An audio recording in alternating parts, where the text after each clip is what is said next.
Hello guys! Kamusta po kayong lahat? Siguro ang ilan sa atin ay excited ng ma-monetize. So wag po muna kayo ma-excite, lalo na yung mga hindi pa po na-monetize. Kasi marami pong pinagbabawal si Meta. So mas magiging strict po siya pagdating sa ganun. Kasi meron po kasi akong nalaman na kapag ka monetize ka na, marami nang pinagbabawal at saka may mga hidden rule. Opo, yan po ay base sa ating mga nakalap na impormasyon.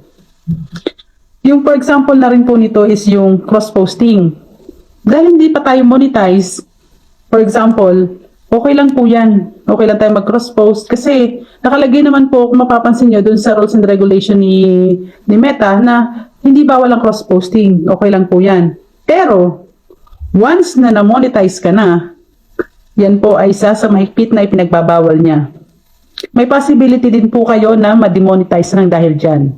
So, para aware po tayong lahat, gusto ko pong ipalam sa inyo na pinagbabawal din po ang cross-posting bukod sa re-uploading. Siyempre nga naman, mapapaisip tayo, di ba, na once na kumikita ka na parang gusto niya maging mas organic, para magiging lakaran. Na paano ka makakakuha? Siyempre, pagka nag-repost ka, mas marami kang makukuha views. Ang laban na yata ngayon, kung hindi ako nagkakamali, puro sa views na. Di ba? Hindi na sa mga followers, sa mga views na. Correct me if I'm wrong, pero tingin ko ganun. Okay? So, sa mga hindi pa po monetize dyan, enjoy nyo lang po ang pagre-reels. Okay? And, isa pa po, na kung ang purpose nyo na lang naman po parang enjoy ang sarili nyo, okay lang po yan kahit na mag-upload po kayo ng may mga pinagbabawal si Lolo M, yung kagaya ng mga background music, yung mga watermarks, okay lang po yan. If in-enjoy nyo lang ang pag-video or pag-reels.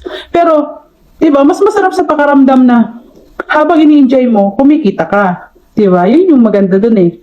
So, kayo po, kung ano po sa tingin nyo ang mas makakabuti para sa inyo, kung ano po yung gusto, sa palagay nyo na mas okay sa inyo. Pero, I advise po na enjoy lang natin ang pag-reels, okay? Huwag po tayong gagaya sa akin.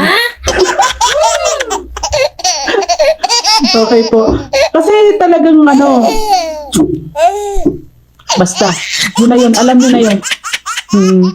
Yun, kasi isip ko na parang kinakaroon ko kasi siya. So, di ba, advice ako na advice sa inyo. Tapos ako naman, hindi ganon. Di ba? At least nag-advise ako. Okay. Kasi naman ang purpose ko, di ba? Kaya nga ako nag-tutorial eh. Kasi, isa sa mga ginagawa namin mga tutorial, yung magbigay din ng advice at the same time. Wow! So, yun, ganun talaga yun. Minsan na-apply sa sarili. Pero okay naman kasi mapapansin nyo, happy naman ako. Minsan, sad, minsan happy, minsan baliw, minsan masaya, minsan okay, minsan hindi. Yun lang. So, yun lang. Gusto ko lang share sa inyo kasi masaya ako ngayon. Alam niyo na. Alam ko na, nakuha ko na yung mga sagot-sagot. At, yun. Gusto ko lang rin makapagkwentuhan sa inyo.